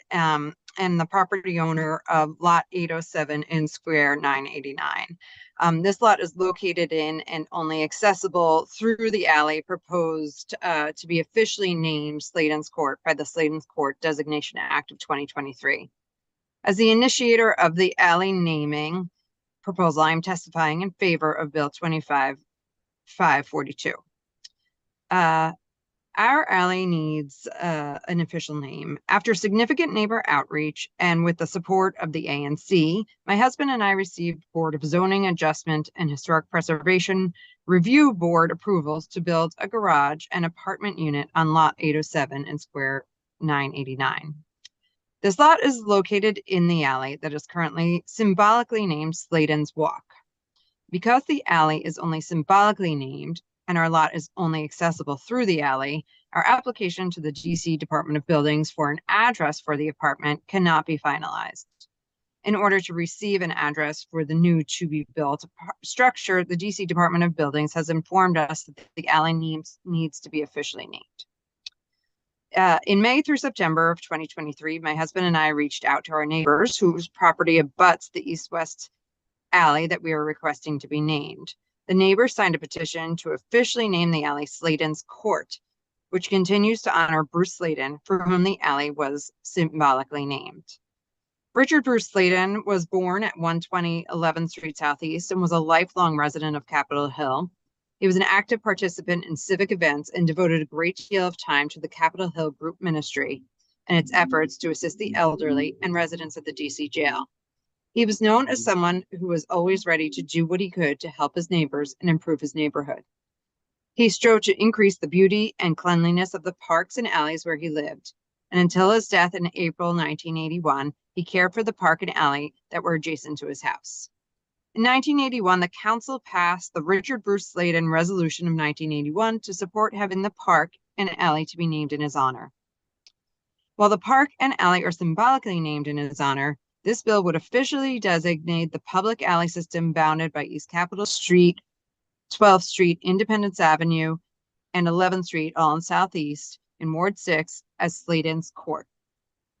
Per law, Section 9204.21, designation of official names of streets and alleys, we needed to submit to the ANC letters or a petition in support of the proposal that have been signed by a majority of the owners and households occupying property that abuts the portion of the alley or street proposed to be designated with an official name. Lots 40, 50, 68, 804, 807, and 808 and square 989 abut this portion of the alley. A majority of these owners, including the owners of lots 40, 50, 68, and 807, have agreed to change the name and have signed the Sladen's Court naming petition. Lot 804 is Sladen's Park, which is owned by the DC government and upon which building is prohibited. Lot 808 is owned by 115 12th Street Southeast LLC, to whom we reached out but did not receive a response. In addition, we notified all neighbors in the entire block located between 11th Street Southeast, 12th Street Southeast, East Capitol Street Southeast, and Independence Avenue Southeast of the signed petition to officially name the east-west portion of the alley. Ward 6 ANC heard and endorsed our alley naming proposal during the ANC 6B Transportation Committee meeting on September 6, 2023, and the ANC 6B Planning and Zoning Committee meeting on September 7, 2023. I ask that the council please vote in favor of Bill 25-542. Thank you for this ability and opportunity to testify, and thank you also to Council Member Ward 6 and his staff who helped usher this bill through the process. Thank you so much. Thank you, Ms. Paisner. I do have a few questions for you. So could you provide us with a copy of the petition? Yes, I can. And I was going to ask you to provide the ANC resolution, but we already have that. So the ANC was in support. It's your testimony that there are 2, 4, 6, only 6 lots that abut the portion of the alley to be named? Correct. And of those, 4 said yes, 1's a park, which is unable to say yes, and the 6th is an LLC. It's a newly it's an apartment building that has been traded hands and was bought in the past year and is being renovated. So there aren't current residents, and we did reach out to the LLC and at the address that was provided, but we didn't hear back from them. Now, if I'm standing on Independence Avenue and I'm looking north toward toward East Capitol Street, the alley is T-shaped, correct? Correct. So we're just proposing to name the portion of the alley that travels east-west through that, so the top of the T. And the reason for that is that that is the only portion that is symbolically named Sladen's Walk currently. So we just would like to change it from being symbolically named Sladen's Walk to officially named Sladen's Court. And the change from walk to court is because officially named alleys have to either have the name court or alley in their name per DC regulations. So the part of the alley that runs off of Independence Avenue is not what you're asking to name. Correct. Now, we may end up doing that, and I'm assuming you would not have an objection. Oh, not at all. There's also a smaller alley system to the north of that east-west segment. Correct. That smaller alley system runs around the park, which is named Sladen's Park. And again, that wasn't part of what was symbolically named as far as we understand Sladen's Walk. So we were only asking for that change. Again, we would have no objection to the entire alley system being named Sladen's Court if that was how the council would like to move forward. And I'm not saying we will, I'm just exploring that. So the park is what that small, the narrower part of the alley system wraps around. Correct. Interesting. And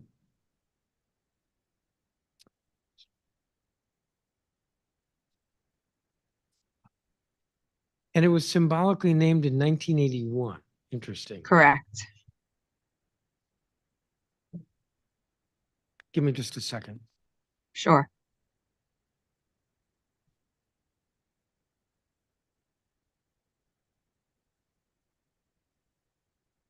Do you know anything about why the district owns that park?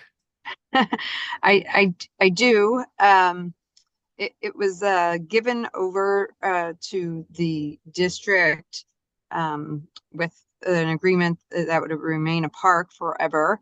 I think that there was some way back when an idea that it was going to be used for, sort of industrial uses, and the neighbors who at the time, decades ago, said, no, we want this to be used only as a park forevermore. And so they're in the deed giving the land to the district. It has a prohibition on being built upon. Interesting. And the neighbors keep up the park, weed it and take care of it. Yeah, I'm assuming that the district, which struggles with some of its parks, is not out there. Yeah, I don't even know that the district comes around at all. But the neighbors just go out and the kids clean up, and it's a nice little park. Great. I do not have any other questions for you. So just please remember to provide us a copy of the petition. Yes, I will do so. And I did provide a copy of my testimony, and you Yes. do have that? Okay, I do great. have Thank that. you. And it's helpful. It's right in front of me. And if you have any follow-up questions or we have any follow-up questions, I think we know how to reach you and you know how to reach us. Yes. All right. Thank you very much. Thank you. I appreciate it. And so now I'm going to turn to, because we have no witnesses for Bill 25-559 entitled the Blue and White Marching Machine Way Designation Act, which is, I believe, a symbolic designation of A Street next to maybe Eastern High School. So the next witness will be the government. Grant Miller, who's Manager, Policy and Legislative Affairs Division for the District Department of Transportation.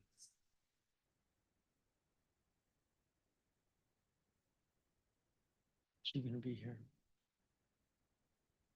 I do have a statement from Thene Freeman, who is the Director of the Department of Parks and Recreation, with regard to the proposed Ronald Austin Park. And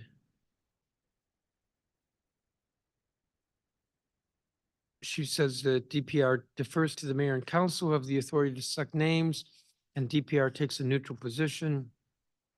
However, we wish to express our appreciation for Mr. Austin's valuable contributions to the Department of Parks and Recreation during his long service.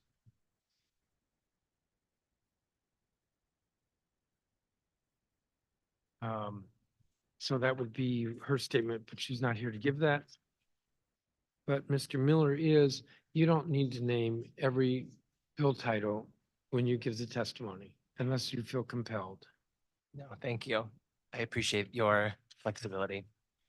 Good morning, Chairman Mendelson, members of the council, staff, and district residents. My name is Brant Miller, manager of the Policy and Legislative Affairs Division at the District Department of Transportation, commonly referred to as DDOT. I'm here today to present testimony on behalf of Mayor Muriel Bowser and DDOT Interim Director Sharon Kirschbaum regarding 6 symbolic street naming bills, 1 bill officially naming a public alley, and 1 bill amending the symbolic naming of a public alley system. The stated purpose of Bill 25042 is to officially designate the public alley, 0542, I'm sorry, is to officially designate the public alley system in Square 989, bounded by East Capitol Street Southeast, 12th Street Southeast, Independence Avenue Southeast, and 11th Street Southeast as Sladen's Court. For visualization purposes, I have attached to this testimony a copy of the plat of the designated alley system. DDOT notes that in addition to new signage, this newly designated alley system will require new poles. In fiscal terms, the cost of each installed sign for this designation is approximately $190, $65 for sign fabrication, and $125 for sign installation, and $270 for each new pole installed. Sufficient signage requires 3 total signs and 3 poles, totaling $1,380. The stated purpose of Bill 250346 is to symbolically designate the 800 block of 26th Street Southeast in Ward 5 as Lee Elder Way. For visualization purposes, I have attached to this testimony a copy of a DDOT generated map highlighting the 800 block of 26th Street Southeast, 26th Street Northeast. Sufficient signage requires 1 total sign totaling $190. The stated purpose of Bill 250349 is to symbolically designate W Street Northwest between First Street Northwest and Flagler Place Northwest in Ward 5 as Jesse Mitchell Way. For visualization purposes, I have attached to this testimony a copy of a DDOT generated map highlighting W Street between First Street Northwest and Flagler Place Northwest. Sufficient signage requires 4 total signs totaling $760.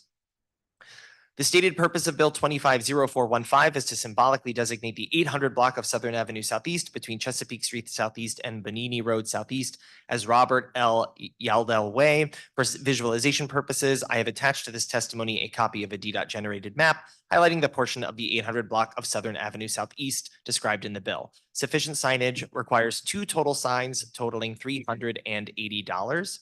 The stated purpose of Bill 250533 is to symbolically designate Church Street Northwest between 15th Street Northwest and 16th Street Northwest in Ward 2 as St. Luke's Way. For visualization purposes, I have attached to this testimony a copy of a DDOT generated map highlighting the portion of Church Street Northwest described in the bill. Sufficient signage requires 2 total signs totaling $380. The stated purpose of Bill 250535 is to symbolically designate the 5100 block of 14th Street Northwest in Ward 4 as Pastor John W. Davis Way. For visualization purposes, I have attached to this testimony a copy of a DDOT generated map highlighting the 5100 block of 14th Street Northwest. Sufficient signage requires 2 total signs totaling $380. The stated purpose of Bill 250534 is to amend the Annie's Way Designation Amendment Act of 2023 to symbolically designate the public alley system within Square 0179, bounded by Corcoran Street Northwest, 16th Street Northwest, Q Street Northwest, and 17th Street Northwest as Annie's Way. For visualization purposes, I have attached to this testimony a copy of a DDOT generated map highlighting the public alley system described in the bill. DDOT notes that in addition to new signage, this newly designated alley system will require new poles. Sufficient signage requires 3 total signs and 3 poles totaling $1,380.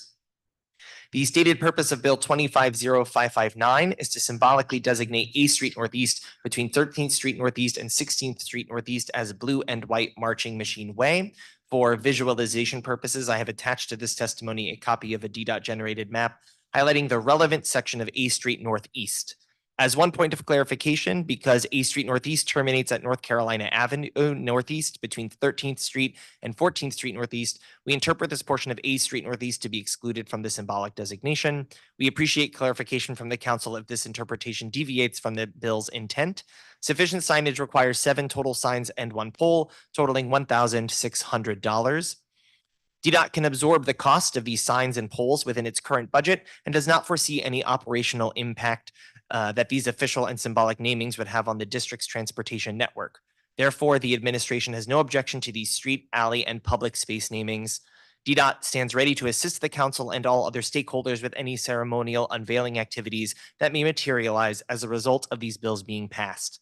Thank you for allowing me the opportunity to testify before you today. I am available to answer any questions that you may have.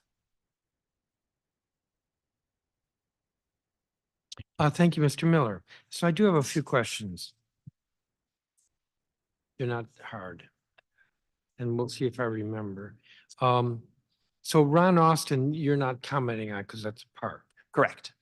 And Lee Elder, you testified on, but we think that it may be the wrong block that's referred to. And I'm guessing that doesn't matter. What I'm really saying here, it's not so much a question. What could be, will you work with us? That we will probably, Mr. Cash will reach out to you and we'll figure out, well, maybe it's the 600 block and is there a difference in the cost and does that create any problems? And I'm guessing it doesn't. I think your statement said 1 sign. The block that's mentioned in the bill is the 800 block, which terminates, I think, at I to the north.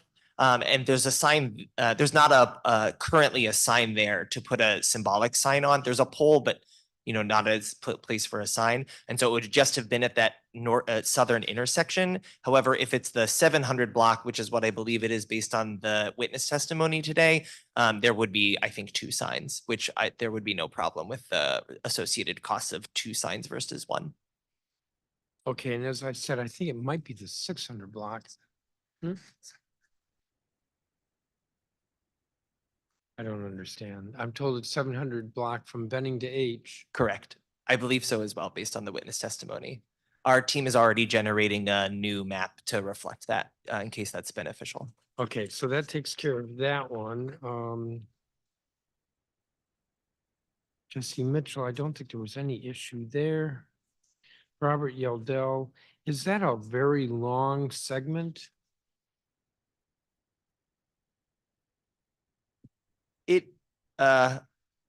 I cannot determine what is the difference between long and very long. Well, it's not exceptionally long. I think it would only require a few signs based on the testimony. But it's only the 800 block and it runs for what might be a mile? Yes.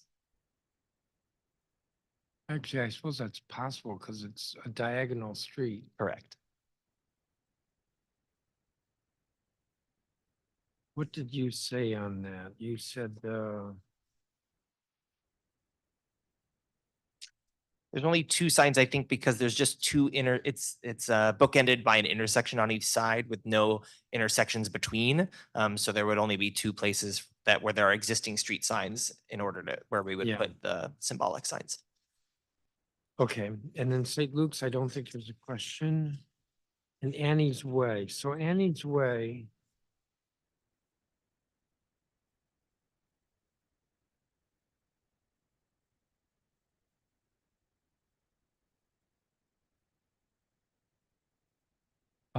It may be the way the bill's written that it would be, you looked at the alley system. And we may be looking at the portion, just the portion of the alley that runs off of 17th Street along Annie's. I don't imagine that would create a problem. You indicated in your statement that if it's the alley system, then it requires poles and 3 signs. Correct. I believe that if it's just the alley that abuts 17th Street, I don't believe there would be new poles, but we would install signage, yes. Yeah. So again, work with Mr. Cash or vice versa, but That's that. And then,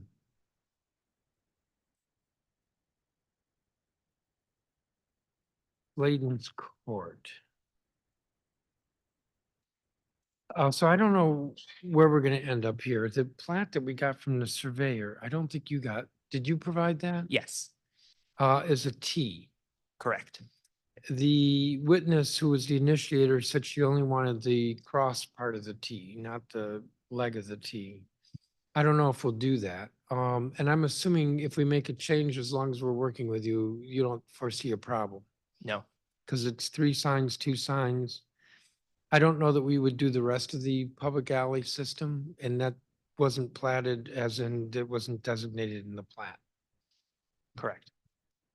So far, we're being very agreeable. Please don't tell any of the other agencies that it's possible to be agreeable.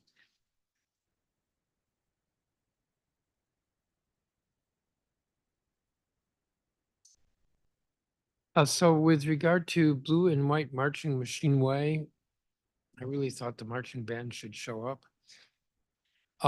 So I guess the way the bill was written, it says from 16th Street to North Carolina, to 13th Street. Correct. And in your testimony, you say that really the street ends at North Carolina. That's correct. It's shown that way in the map that we generated and provided with our testimony.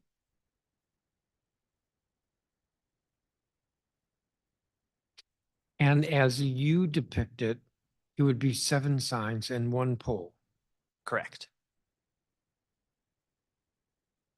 And it's kind of impossible to do it to 13th Street. I believe so. We may have to talk to some residents whose homes would be impacted by putting a street name through their houses. Okay. Let me see if I have any other questions.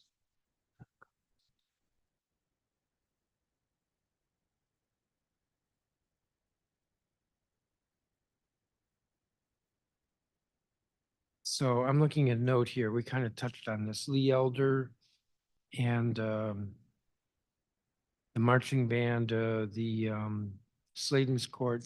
We may make some adjustments. We'll work with you on it.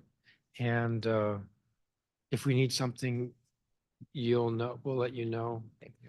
And if you have any follow-up, you'll let us know. We just double check anything else. Okay. I think that's going to conclude it. Thank you. Thank you very much, Mr. Miller. So this has been a hearing on, I believe it's 9 bills concerning the naming symbolically or officially of a park or an alley or a street.